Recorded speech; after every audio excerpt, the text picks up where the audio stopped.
पिछली बार जब हम लोगों ने खुलासा किया था तो बीजेपी वालों ने कहा था कि इन लोगों की खुलासों की साप्ताहिक मंडी लगती है।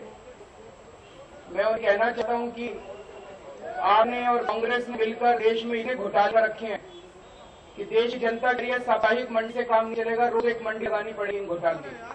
तो आज भी कड़ी में और मंडी लग रही है घोटाले की। कांग्रेस और बीजेपी के अंदर घमासान शुरू हो गया है।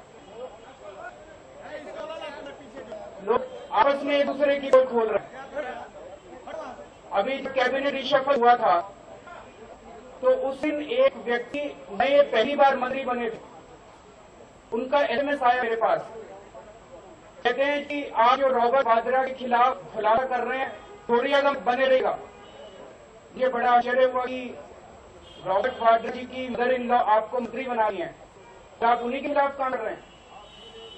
अब कांग्रेस वाले आके कांग्रेस वालों की जानकारियां दे रहे हैं, बीजेपी वाले आके बीजेपी वालों की जानकारियां दे रहे हैं। आज जो हम बात करने जा रहे हैं वो कांग्रेस के बहुत सीनियर लीडर ने हमें जानकारी दिया। जानकारी मिलने के बाद फिर हम लोगों ने उसकी अपने लेवल पे कई सोर्सेज से तहकीकात कराई और जो अभी तक फाइनल जानकारी हम लोगों को और मिली, जो मिली हम लोगों ने वो सारी आज आप लोगों के सामने प्रस्तुत कर रहे हैं।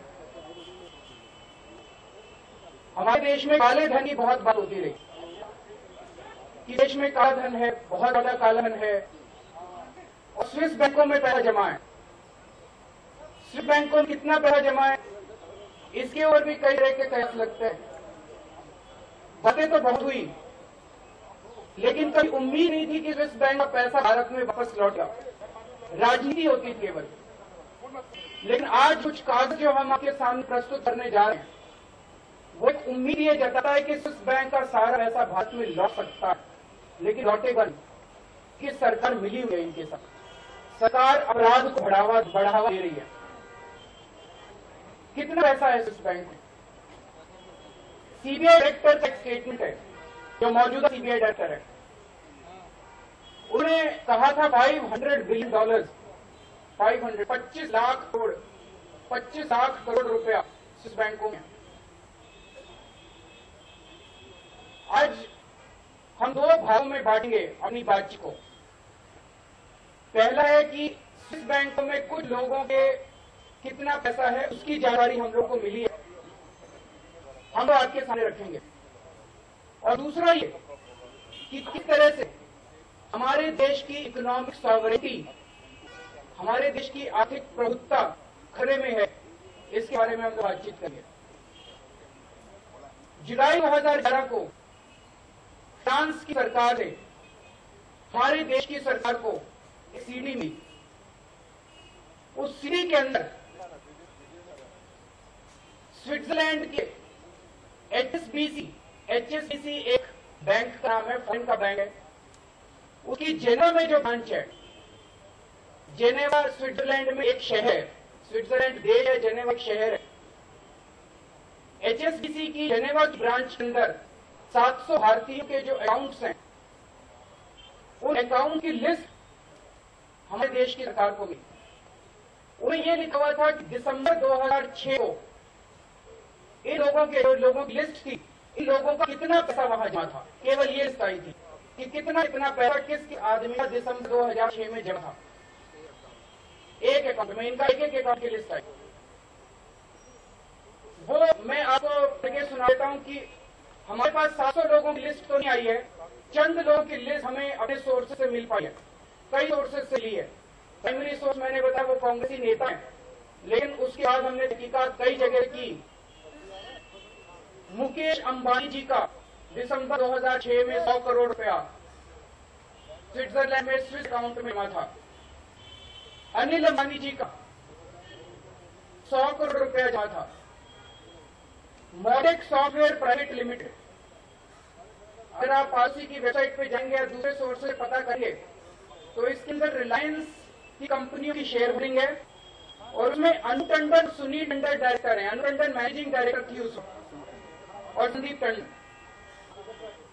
इसका 21 करोड़ रुपया है, 2100 करोड़ रुपया। रिलायंस इंडस्ट्रीज लिमिटेड का 500 करोड़ रुपया है स्विस बैंकों में, स्विस बैंक में एक बैंक में। संदीप टंडन का 125 करोड़ रुपया है। ये संदीप टंडन कौन है? संदीप टंडन एक इनकम टैक्स में IRS ऑफिसर होते थे, उसके बाद ये एनफोर्समेंट डायरेक्टरेट में गए। हाँ, इनकी मृत्यु हो चुकी है। इन्होंने रिलायंस के ऊपर रेड की और रेड करने के बाद भारत सरकार का साथ देने के बजाय ये रिलायंस में जाके नौकरी करने लग गए। उसके बाद ये रिलायंस के काफी नजदीक आ गए, मुकेश अंबानी के ये काफी नजदीक आ गए। संदीप टंडन जी का 700 करोड़ रुपया है, जिनका अपना है कि रिलायंस का है तो हम नहीं कह सकते। इनके 2 बेटे संदीप टंडन जी के बड़े हुए, दोनों बेटे रिलायंस में काफी सीनियर पोजीशन है। इनकी धर्मपत्नी है अनु टंडन। अनु टंडन जी का भी 700 करोड़ है। एक तरफ तो अनु टंडन मोटेक सॉफ्टवेयर लिमिटेड में मैनेजिंग डायरेक्टर थी और दूसरी तरफ अनु टंडन का 700 करोड़ रुपया स्विस बैंकों में। अनु टंडन जी उन्नाव से MP है, कांग्रेस की MP है, उन्नाव से। और अगर आप गूगल पे सर्च मारो तो दिखाते हैं कि वो राहुल गांधी के कोर ग्रुप के मेंबर हैं। अनु टंडन राहुल गांधी के कोर ग्रुप की मेंबर हैं और उनको टिकट दिलवाने में कांग्रेस की बताया जाता है राहुल गांधी जी ने काफी अहम रोल अदा किया था। तो ये अनु टंडन जी का अपना पैसा है, या रिलायंस का पैसा है, या कांग्रेस का पैसा है, या राहुल गांधी जी का पैसा है, ये तो वही बता सकती है, हम नहीं बता सकते। ऐसा है क्या बताया जा रहा है, शायद प्रणब मुखर्जी साहब ने संसद में एक स्टेटमेंट दिया था कि जो लिस्ट आई है 700 लोगों की, उनमें कोई भी सांसद नहीं है। ऐसा जा रहा है आप लोगों को, ऐसा बताया कुछ पत्रकारों ने। अगर प्रणब मुखर्जी साहब ने ऐसा कहा तो गलत कहा था कि अनु टंडन तो एक सांसद हैं, तो सांसदों के नाम है के अंदर। उस टाइम अनिल अंबानी थे, कोकिला धीरूभाई अंबानी जी, उनका अकाउंट इसके अंदर, लेकिन दिसंबर 2006 में उस वक्त इसमें कोई बैलेंस नहीं था, लेकिन अकाउंट है तो पहले रहा होगा बाद में रहा होगा, होता है। नरेश कुमार गोयल जेट एयरवेज वाले, इनका 80 करोड़ रुपया एक अकाउंट में है। डाबर के 3 फैमिली मेंबर्स, आनंद चंद बर्मन, श्री प्रदीप चंद बर्मन, रतन चंद बर्मन, जाके इनका उस वक्त 25 करोड़ था, पहले हो सका ज्यादा बाद में जाओ। यशोवर्धन बिड़ला जी, इनका उस वक्त कोई बैलेंस नहीं था। इतनी जानकारी हमें मिली है और जानकारी हमें नहीं मिल पाई। 700 लोगों के नाम है, बाकी लोगों की जानकारी नहीं मिल पाई। इन सब लोगों के अमाउंट देख के लगा बड़े छोटे अमाउंट है। अब अंबानी जी का केवल 100 करोड़ रुपया टोटल मिला तो काफी, अगर उनकी मोटेक सॉफ्टवेयर और ये मिला तो लगभग 3000 करोड़ करीब बन जाए सारा मिल गया। सीनियर डायरेक्टर ने बोला कि 25 लाख करोड़ है, 25 लाख करोड़। और ये जो नाम आए हैं ये 700 के करीब नाम है और टोटल अमाउंट जो है वो 6000 करोड़ है। इन 700 लोगों का 6000 करोड़। तो अभी तो थोड़ा ये जानकारी मिली है, बहुत बड़ी सी। 25 लाख करोड़ में से केवल 6000 करोड़ की जानकारी भारत सरकार को मिली है। ऐसा बहुत है इन लोगों का, लेकिन अभी पूरे पैसे के ऊपर हाथ नहीं पहुंचाया देश जनता का और ना भारत सरकार का।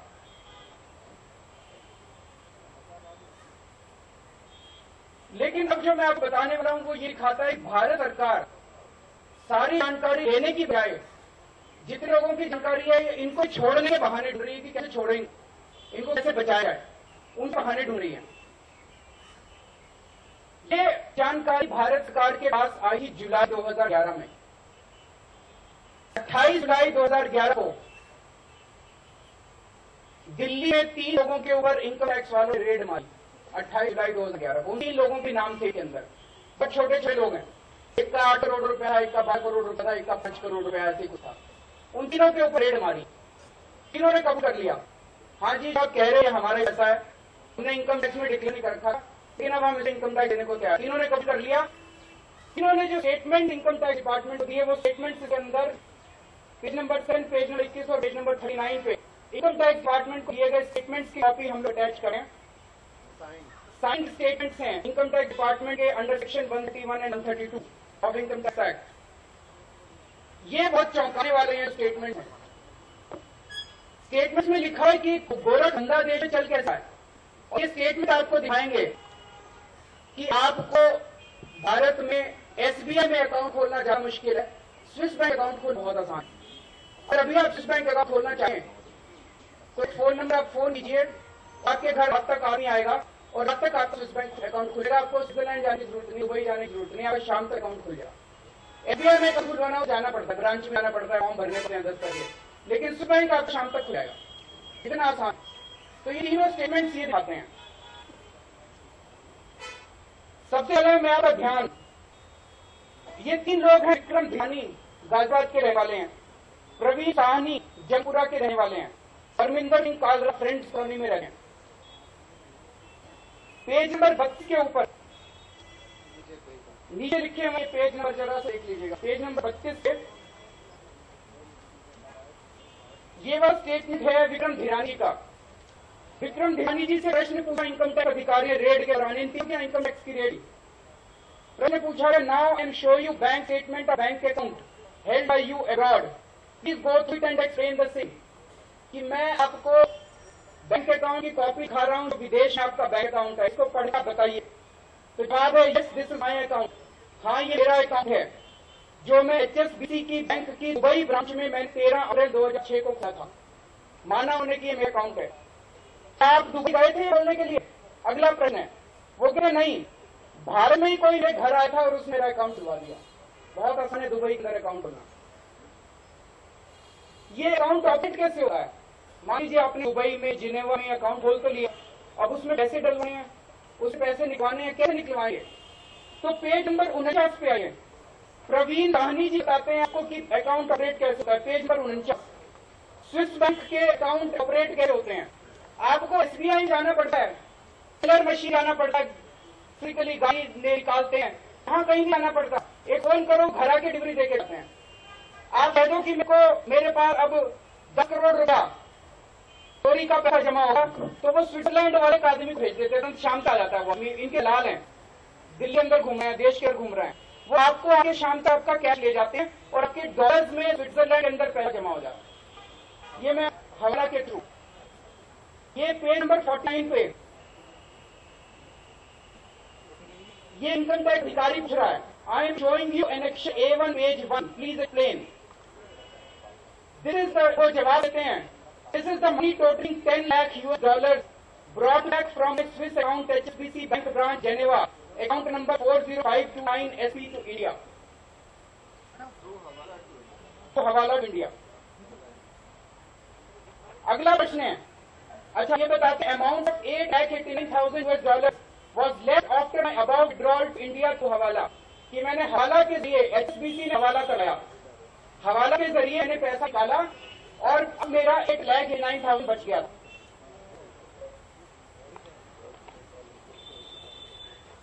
उसके बाद ये पेज नंबर 51 पे, इसमें ये बताते हैं कि ऑपरेट कैसे होता है बैंक अकाउंट। क्वेश्चन नंबर 32 का जवाब पढ़िए, I use to call my bank HSBC bank Geneva for getting my money India, मैं बैंक वालों को जेनेवा में फोन कर देता। HSBC Geneva use arrange for transfer और delivery of my money India through hawala through the agents. वो Switzerland वाले अपने भारत में जो एजेंट है उनके थ्रू मेरे पैसा भिजवा देते। Account number and bank maintained in page number 5 of the person in whose account I was asked to transfer money from my HSBC Geneva bank account so that I could get money delivered in India. All this was done telephonically. Telephone के ऊपर हो जाता, जेवा में phone कर देते थे और भारत में उनका एज आगे पैसे जाता था। अगला क्वेश्चन है, with reference to about question number 32, can you provide name address phone number of the person whom you used to call in Geneva? Geneva में जिसको फोन करते थे उसका नंबर बता सकते हैं, और जो भारत में पैसे देने आते थे उनका नंबर बता सकते हैं। तो ये कहता है, मैं मार्क बिस्बेक को फोन करता है HSBC के, उनका फोन नंबर है +442078605089।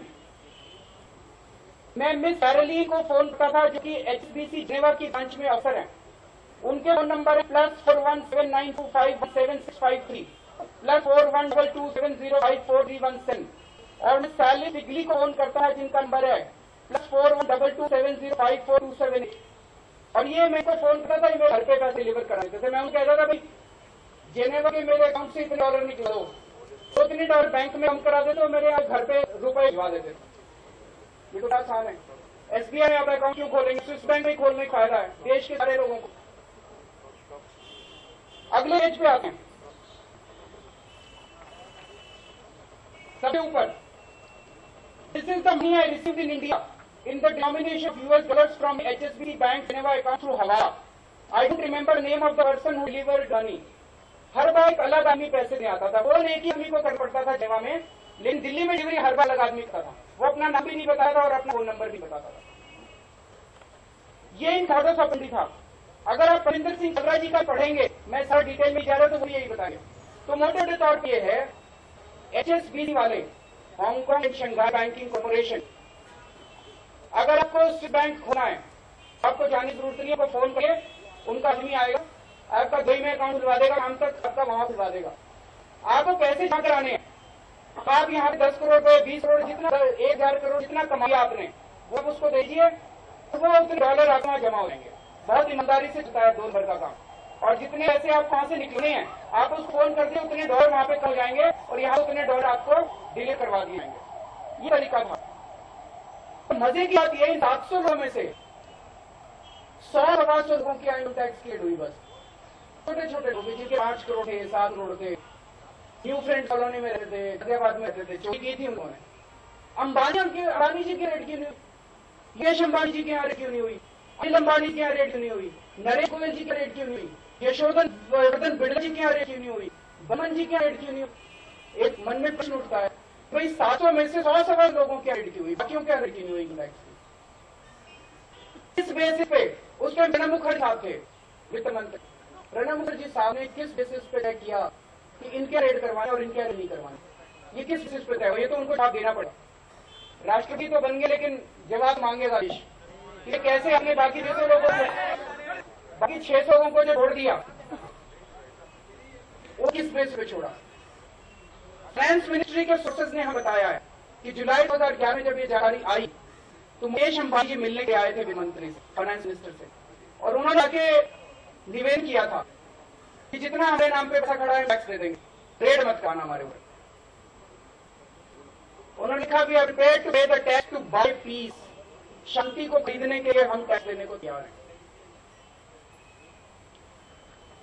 उन्हें बताया जा रहा है, जो आप इसे पेज नंबर 1 में 2 पे आएंगे, मुकेश अंबानी और अनिल अंबानी के नाम में जो पैसा खड़ा है उसके ऊपर शायद टैक्स भर दिया गया, लेकिन बाकी टैक्स भरा, मोटेक के और टैक्स नहीं भरा गया, 21 करोड़ टैक्स नहीं भरा गया है। बाकी का मुझे पता नहीं है कि टैक्स भरा है कि नहीं भरा गया। एक मुद्दा उठता है, जैसे इन लोग की जब रेड हुई इन तीनों के ऊपर, 3 छोटे लोगों के ऊपर, इन्होंने बताया कि बैंक अकाउंट कैसे खुला जी, कोई आधा खोया, कैसे पैसा विड्रॉ करते हो जी, फोन करते हैं वो वहां पे करते हो। तो इससे एक चीज साबित, HSBC वाले इस देश के अंदर मनी लॉन्ड्रिंग कर रहे हैं, HSBC वाले हवाला कर रहे हैं। अगर मुकेश अंबानी अनिल अंबानी की भी ऐसे स्टेटमेंट ली जाती, अगर उनके ऊपर रेड होती, तो उनको भी बताना पड़ता कि ये 100 करोड़ रुपया भारत से जेवा पहुंचा कैसे, कहां पहुंचा? बैंकिंग चैनल के थ्रू पहुंचा, 100 करोड़ कैश दिया था यहाँ पे, वहां जमा हो गया था, और ये ऑडिट कैसे करें बैंक अकाउंट? तो पता चलता है अंबानी ब्रदर्स ने क्या हवा कर रखा है, क्या वो भी हवा में शामिल है? ये तो सीरियस बात है।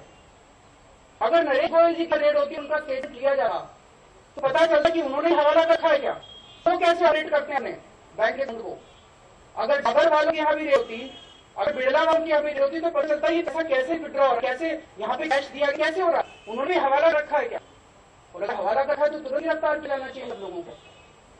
ये मुद्दा उठता है, मन में आता है। और दूसरी बात ये उठी है कि इनसे पूरा का पूरा 100 करोड़ दिसंबर 2006 था, और इन्होंने 100 करोड़ रुपए टैक्स दे दिया, इसका मतलब इनका अकाउंट तो है।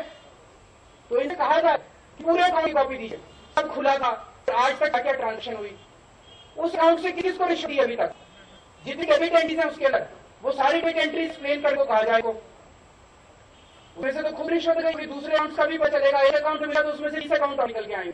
हम इनकम टैक्स यही करते थे, एक आदमी मिल जाए तो उसे कई चेन बन जाती हैं। तो इनको अंबानी जी बोला जाए भाई अपने पूरे अकाउंट की कॉपी दीजिए, नरेश गोयल जी बोला जाए पूरे अकाउंट की कॉपी दीजिए, बिड़ला को, डाबर को, टंडन को, संदीप टंडन को, इनको सबको पूछना चाहिए कि भाई आप सारे अकाउंट की कॉपी दीजिए। तो पता चला कि इसमें कितना पैसा आया, कहां से आया, और कितना पैसा मिला, और किस किस रिश्वत दी। लेकिन भारत सरकार ये नहीं रही है। तो एक तो ये मांग करते हैं, भारत की जनता मांग करती है कि तुरंत इनकम टैक्स वालों की रिलायंस इंडस्ट्रीज के ऊपर, मुकेश धीरूभाई अंबानी के ऊपर, अनिल धीरूभाई अंबानी जी के ऊपर, तीनों बर्मन ब्रदर्स के ऊपर, यशोवर्धन बिड़ला के ऊपर और नरेश गोयल जी के ऊपर तुरंत रेड की जाए। एनफोर्समेंट डायरेक्टरेट की रेड हो, इनकम टैक्स की रेड हो, इनके स्टेटमेंट्स रिकॉर्ड किए जाए और सबसे ईमानदार ऑफिसर्स को लगाया जाए, क्योंकि पूरा देश देख रहा है, देश की इकोनॉमिक सॉवरेंटी खतरे में है। उस ऊपर अभी आगे हम लोग, पूरा देश देख रहा है, अब देश बर्दाश्त करने वाला नहीं है, क्रोनी कैपिटलिज्म हमारे देश के अंदर चल रहा है। इनको रेड किया जाए, स्टेटमेंट रिकॉर्ड किया है और इनके जो बैंक खाते हैं वो सारे बैंक खाते अब से लेकर जब से खुले और आज वो सारे बैंक खाते इनको देने के लिए कहा जाए और एक एक एंट्री इनको एक्सप्लेन करने के लिए कहा जाए। और अगर इनका हवाला का रूट या करप्शन एक्ट के अंदर ये पता चलता है तो इन सब लोगों को तुरंत गिरफ्तार किया जाए। हमारे सोर्सेज ने हमें बताया कि 700 लोगों को बचाने के लिए प्रणब मुखर्जी साहब ने एक पूरी स्कीम बना दी। आप लोगों ने सुना था पिछली बार चर्चा हो रही थी, VDIS आने वाली है, वॉलंटरी डिस्क्लोजर ऑफ स्कीम आने वाली है, सुना था, घरों में आ रहा, चर्चा चली थी। वो इन 700 लोगों को बचाने के लिए था, पता चला है। एक सोचा था VDIS बनाते हैं, फिर सोचा VDIS बनाएंगे तो देश में हल्ला होगा, तो उन्होंने मिलकर वैसे ही VDIS दे दी लोगों को। इनको कहा कि तुम टैक्स भर दो और बाकी कुछ नहीं, तुमको तो नहीं करेंगे, ना तुम्हारे तो मुकदमा चाहेंगे, कुछ करेंगे, बस टैक्स दो। पता चला है कई लोगों ने टैक्स शायद भर दिया इसके ऊपर। ये एक अखबार के अंदर रिपोर्ट आई थी, हमने इंटरनेट से निकाली। ये इंडिया डे की वेबसाइट से हमने निकाली है। इसमें लिखा है IT डिपार्टमेंट हैज एग्रीड, 10 जुलाई की रिपोर्ट है, IT department has agreed to halt criminal proceedings if black money is brought back and the names of those the black money holders will not disclose.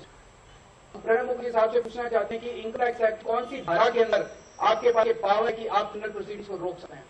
मैं income tax का अधिकार हूं, कौन सी धारा finance minister को यह power देती है कि जो टैक्स की चोरी करे इस देश के अंदर उसको क्रिमिनल प्रोसिक्यूशन से छुट्टी दे दी जाए? The reason being given behind the government move was that it has been convinced that Swiss authorities were unlikely to part the details of cash holders in the banks. They told India that they would share data only if they were assured of a tax offense. The government also believes that not all money stored in Swiss banks is black money. सरकार को ऐसा लगता है कि ये सारा काला पैसा नहीं है। सरकार को सपने आया कि सारा काला पैसा नहीं है, सकता कैसे? क्या सबूत है सरकार के पास? ऐसा खाया कुछ लोगों सरकार के अंदर, इसलिए लगने लगा, सपने लगे कि सारा काला पैसा नहीं है। ये सारे डॉक्यूमेंट जो हमारे पास हैं, ये सारे पढ़ने के बाद में भारत और इसी का घिन आती है हमें भारत सरकार के ऊपर। गिरी हुई हमारी भारत सरकार, घटिया है हमारी भारत सरकार, अपराधियों को बढ़ावा दे रही हमारी भारत सरकार, अपराध को बढ़ावा दिया हमारी भारत सरकार, अपराधियों को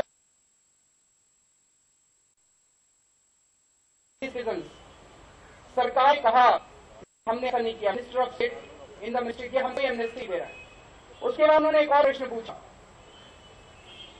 whether 565 crore are alleged to have been deposited by Indian in France, क्या फ्रांस के अंदर भारतीयों ने 565 करोड़ रुपया जमा पाया है? If so, the details thereof. No sir, however, investigations conducted on the basis of information received from government of France or deposits of India abroad have led to detection of undisclosed income of 565 crores. झूठ हुआ सरकार संसद के अंदर। हमारी information बाकी है, जो सीडी मिली थी, 6000 करोड़ रुपए के लोगों के नाम है, 700 लोगों के नाम। संसद में झूठ बोला 565 करोड़ हमें जानकारी दी है। 6000 3,500 करोड़ तो इन्फॉर्मेशन आज हम ही दे रहे हैं आप लोग। टैक्सेस अमाउंटिंग 181 करोड़ है ऑलरेडी रियलाइज। शर्म आनी चाहिए, 6,000 करोड़ रुपए से आपको 81 करोड़ रुपए में 1.5 साल बाद। इसका मतलब बाकी सबको छोड़ आ रहा है, खूब स्ट्रिंग चल रही है सरकार के, सब पैसे बना रहे हैं, बाकी सबको छोड़ देंगे। तो बहुत सारे लोग कहते हैं भारत में वापस आना, के काला पैसा भारत में क्या होगा, भारत दोबारा वापस जा रहा होगा। इन लोगों ने ऐसे खाली लोगों से बचाने के फिर ये स्विस बैंक पहुंचा पैसा, स्विस बैंक से पैसा आया और आगे बाद ये सब मंत्रियों और संतरियों ने और इन्होंने लूटिया पैसा और वापस पहुंच गया। क्या फायदा हुआ? अब हम दूसरे मुद्दे के ऊपर आते हैं। दूसरा मुद्दा है HSBC के बारे में। HSBC वाले क्या कर रहे हैं? आप में से किसी को अगर स्विस बैंक खोलना है, स्विस बैंक में अकाउंट खोलना है, तो आप फोन कीजिए, एक आदमी आएगा आपके पास, आप उसको कैश दीजिए, तो आपका अकाउंट शाम तक खुला देगा वहां स्विस बैंक में। और उसके बाद आप अगर चाहें तो उसको 6 दिन के बाद फोन कर बुलाइए, आपके पास मान लीजिए 10 करोड़ रुपया, 20 करोड़, 100 करोड़ रुपया है, उसको कैश दीजिए, उतने पैसा के वहां जमा हो गए। आपको वहां से ड्रॉ करना है, आप उसको फोन कर दीजिए, उतने कैश आपके यहाँ डिलीवर हो जाते हैं। HSBC वाले हमारे देश के अंदर किडनैपिंग को बढ़ावा दे रहे हैं, भ्रष्टाचार को बढ़ावा दे रहे हैं, आतंकवाद को बढ़ावा दे रहे हैं। इसका मतलब ये हुआ कि अगर पाकिस्तान में किसी व्यक्ति को भारत के अंदर आतंकवाद के लिए पैसा पहुंचाना है तो वो एचएसबीसी के रूट के थ्रू पहुंचाता है। वो एचएसबी वालों को फोन करेंगे, जिनेवा में आपका अकाउंट खुल जाएगा और थोड़ी देर बाद फोन करके जिनेवा वालों को फोन करके कहेंगे कि इंडिया में इस आदमी को पैसा डिलीवर कर दीजिए। आतंकवाद के पैसे को बहुत आसानी से एचएसबी के इस रूट के जरिए आप इंडिया के अंदर ला सकते हैं, इंडिया पैसा बाहर जा सकता है। आपने भ्रष्टाचार के 1000 करोड़ रुपए कमा लिए, अब पकड़े जाने का इनकम टैक्स ने रेड कर दी तो क्या होगा? तो आप एचएसबीसी वालों को फोन करिए, आपका जिनेवा अकाउंट खोलेंगे, 1000 करोड़ रुपया वहां चला जाएगा, पकड़े नहीं जाएंगे, इनकम टैक्स वाले ढूंढते रहेंगे। तो भ्रष्टाचार को बढ़ावा दे रहे हैं, आतंकवाद को बढ़ावा दे रहे हैं, फिरौती को बढ़ावा दे रहे हैं, किडनैपिंग हो गई, किडनैपिंग कर पैसे कमा लिए, पैसे लिए उसको अगर आप ठिकाने लाने हैं पैसे तो एचएसबीसी को फोन करिए, वो आपको पैसे ठिकाने लगा देंगे। ड्रग्स का पैसा ये कमाए, और ये हम नहीं कह रहे, ये यूएस से निकला है, यूएस की रिपोर्ट है। यूएसए जाई के अंदर उनकी एग्जैक्टली मॉडस ऑपरेंडी मैंने बताया कि पैसा without transfer, without money actually moving, the money can be transferred without money physically moving. उन्होंने रियलाइज किया, अमेरिका वालों ने, कि कुछ देशों के साथ एचएसबीसी वाले इस तरह की ट्रांजैक्शन कर रहे थे। तो अमेरिका ने आरोप लगा कि इस तरह से एचएसबीसी वाले they are making us vulnerable, just vulnerable terror, drug and illicit money. साबित नहीं हुआ था कि टेरर के लिए इस्तेमाल हुआ, they just said the US was they made vulnerable, India also vulnerable. तो उसमें अमेरिका की जांच में पता चला कि भारत के अंदर ये एचएसबीसी के ऑपरेशन खतरा है। अमेरिका वालों ने भारत सरकार को कहा कि आप जांच कराइए एचएसबीसी की, हमारे भारत में जांच बहुत जल्दी पूरी हो जाएगी। 1 महीने में भारत सरकार ने जांच पूरी करके बोला कि हमें एचएसबीसी के खिलाफ कुछ भी मिला, सब ठीक ठाक है, एचएसबी वाले बहुत अच्छा काम कर रहे हैं भारत के अंदर। ये हमने डीएनए की रिपोर्ट है, इसमें लिखा है DN special, union government gives clean chit to HSBC India employees. The union government has given a clean chit to HSBC bank saying that none of its activities raise alarm bells from India point of view. Investigations into the working of the bank staff in the country following a report by US Senate Permanent Subcommittee on Investigations last month. The bank's India staff was cleared after preliminary report from Financial Investigative Unit and Reserve Bank of India sources said. झूठ बोल भारत सरकार ने। ये जो हम लोगों ने दिखाया, भारत सरकार के पास स्टेटमेंट की कॉपी थी, जो स्टेटमेंट विक्रम धिरी का स्टेटमेंट, प्रवीण सोनी का स्टेटमेंट, परमिंदर सिंह कालरा का स्टेटमेंट, ये कह रहे थे कि यहाँ पे वाला और मनी लॉन्ड्रिंग रैकेट चल रहा है एचएसबीसी। ये भारत सरकार फाइलों के अंदर थी, लेकिन भारत सरकार ने उसके ऊपर शक डाल दिया और अमेरिका को भी उन्होंने झूठ बोला कि एचएसबी ऐसा कोई ऑपरेशन नहीं चला। तो इसे ये साफ जाहिर है, अमेरिका कह रहा है कि एचएसबी के ऑपरेशन भारत में आतंकवाद के लिए खतरा पैदा कर सकता है, लेकिन हमारी सरकार कह रही नहीं एचएसबी ठीक है। तो या तो भारत सरकार बिल्कुल निकम्मी है, वो समझ ही नहीं रहा क्या हो रहा है, लेकिन ऐसा नहीं मान भारत सरकार निकम्मी है, भारत सरकार भी हुई है। भारत सरकार, आज मुझे कहने में कोई शक नहीं है, मनमोहन सिंह सरकार इस देश के लिए सबसे बड़ा खतरा पैदा हो गई। इस देश की इकोनॉमिक सॉवरेनिटी के लिए मनमोहन सिंह सरकार, इस देश की हमारी प्रभुत्ता के सबसे बड़ा खतरा पैदा हो गया।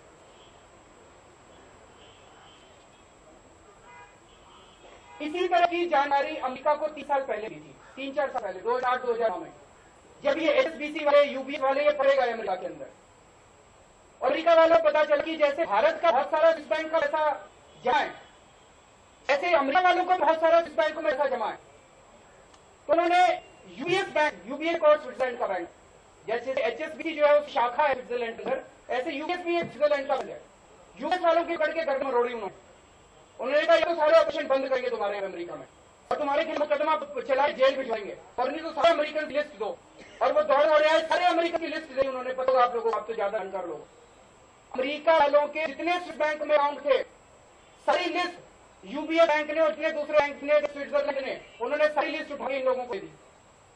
इस वक्त एचएसबीसी में फंसा हुआ भारत सरकार की गर्दन, एचएसबी बैंक की गर्दन भारत सरकार के पास। अगर भारत सरकार चाहे तो एचएसबीसी के ऑपरेशन कल बंद किए जा सकते हैं देश के अंदर। यूबीएस के खिलाफ भी बहुत मटेरियल सरकार के पास हमें पता चला है, हमारे को हाथ नहीं लगा। यूबीएस के ऑपरेशन बंद किए जा सकते हैं भारत सरकार के अंदर। उसके बाद उसके लिए अभी प्रशांत बात करेंगे यूबीएस के खिलाफ क्या मटेरियल है। इनके ऑपरेशन तुरंत बंद किए जा सकते हैं, इनके खिलाफ ऑफिस को गिरफ्तार किया जाता है और इनके खिलाफ मुकदमे किए जाते हैं, और इनको कहा जाए कितने भाइयों की लिस्ट बैंकों के अंदर वो सारी की सारी हमारे देश को मिलनी चाहिए। लेकिन भारत सरकार करेगी क्यों? क्योंकि सारा अकाउंट तो सुंदर है। वो सारे जेल में। 2010 के अंदर अमेरिका की सरकार ने कानून पास किया, उसका नाम था फाका, foreign accounts tax compliance act. ये एक्ट ये कह रहा है कि अगर किसी भी फॉरेन बैंक को अमेरिका के अंदर कारोबार करना है तो उस फॉरेन बैंक के वर्ल्ड वाइड ब्रांचेस के अंदर किसी भी अमेरिकन का अगर अकाउंट होगा तो उनको अमेरिकन इनकम टैक्स डिपार्टमेंट को बताना पड़ेगा। बहुत अच्छा कानून है, हम क्यों पास कर सकते? हम भी यह कानून पास करें कि अगर भारत के अंदर किसी भी फॉरेन बैंक को काम करना है तो उसकी किसी भी ब्रांच के अंदर पूरे दुनिया के अंदर अगर भारतीयों का अकाउंट होगा तो उनको भारत सरकार को इनकम टैक्स डिपार्टमेंट को बताना पड़ेगा। पास नहीं करेंगे, सारे मरेंगे सबके अकाउंट्स के अंदर। तो हमारी मांग है भारत सरकार से, सबसे पहले मांग HSBC के सब टॉप ऑफिसर्स को तुरंत गिरफ्तार किया जाए, prevention of money laundering act के अंदर वो गिरफ्तार किया जाए।